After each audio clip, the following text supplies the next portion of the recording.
how the markets are likely to digest this piece of news, because it's big in the automotive world and perhaps it's a sign of things to come, considering that the EV industry, like we were talking about at the end of last week as well, is growing, and it's growing at a very fast pace, perhaps even faster than what was earlier anticipated. And to discuss this, Mahantesh Sabarad is with us, independent market expert. Good to have you with us this evening, Mahantesh. Now, MG, like my colleague Ajay was saying, is keen on expanding that capacity that they have with a new plant perhaps, and they're likely to ink this deal with JSW Group in the next 2 months. That's what we're hearing so far. But how beneficial do you think this is going to be, this kind of deal? How beneficial is it going to be for JSW Group? And our investor is going to see this as a net positive for JSW. So let's look at it this way from a purely financial perspective. JSW Group is something which churns out annual cash flows, free cash flows in the range of 15 to 20,000 crore rupees. And if they're going to invest in a company, EV startup, which is going to be 25% of, let's say, a $3 billion valuation in equivalent rupees crore terms, it would be somewhere around 5,000, 6,000 crores. I really doubt it. They don't generate that kind of cash flows to spare for an EV business.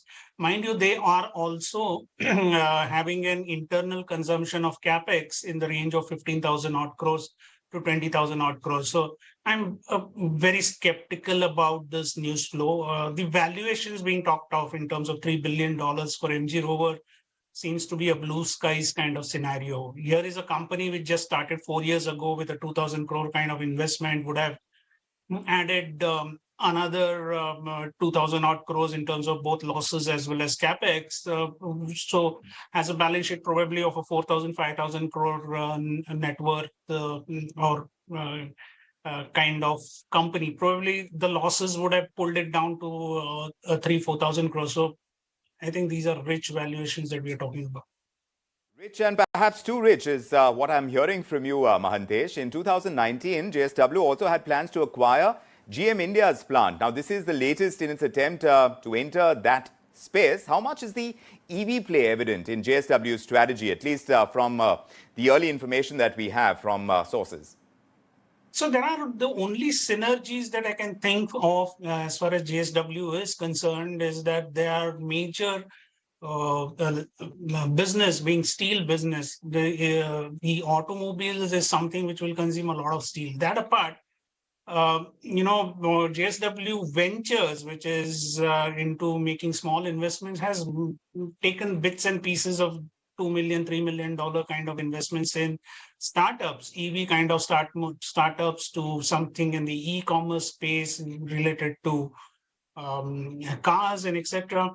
But I really doubt whether they have the capacity and wherewithal to run a full-fledged kind of automobile company, even from a strategic investment perspective, not really from a 100% control perspective. That seems to be a bit surprising coming from such a steel company who themselves have a large capex plan. Look, I mean, we were talking about the growth of the industry as far as the EV sector is concerned. And we got in some of the automotive experts on Friday, here on this show itself, to talk to us about how much potential it has. Many of them are saying that the growth is faster than was earlier envisaged. So if that is the case, do you think that we could see likely more such deals coming through as far as diversification of certain companies goes? Picking up more interest, more stake in companies like these. As far as MG is concerned, we are talking about BYD as well. Any company that has an interest, a growing stake in the EV world, do you think that companies that are looking to diversify might jump in the fray? The argument or the logic that you have is indeed right. The EV is a space that is growing, especially in a country like India. We have seen actually certain deal valuations happen when Tata Motors and even Mahindra's announced their EV ventures and they got in PE investors for them. I think the valuations for each of them was somewhere close to $9 billion, $10 billion. Although the investment that they attracted was a few $100 million kind of dollar numbers. That said, EV market being very exciting is not necessarily something which a company like a JSW should be investing in. And I'm coming from the fact that here is a company which is not necessarily cash rich. It has its own organic growth plans of, like I said, about 15-20,000 crores of capex. Why would such a company spare 2-3,000 crores or upwards of that for an EV kind of venture? They may harbor ambitions, but taking a strategic 5-10% stake should be enough with a commitment of not more than, let's say, 1,000 crores.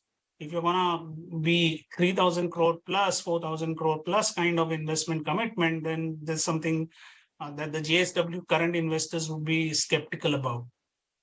So what you're saying is that for automotive companies to have that kind of outlay for the EV sector makes more sense than companies that have no exposure to that universe. And the valuations look sketchy to you right now. We'll continue tracking that story. Mahantesh, many thanks for joining us with your perspective on this. Appreciate your joining us here on this edition of India Tonight.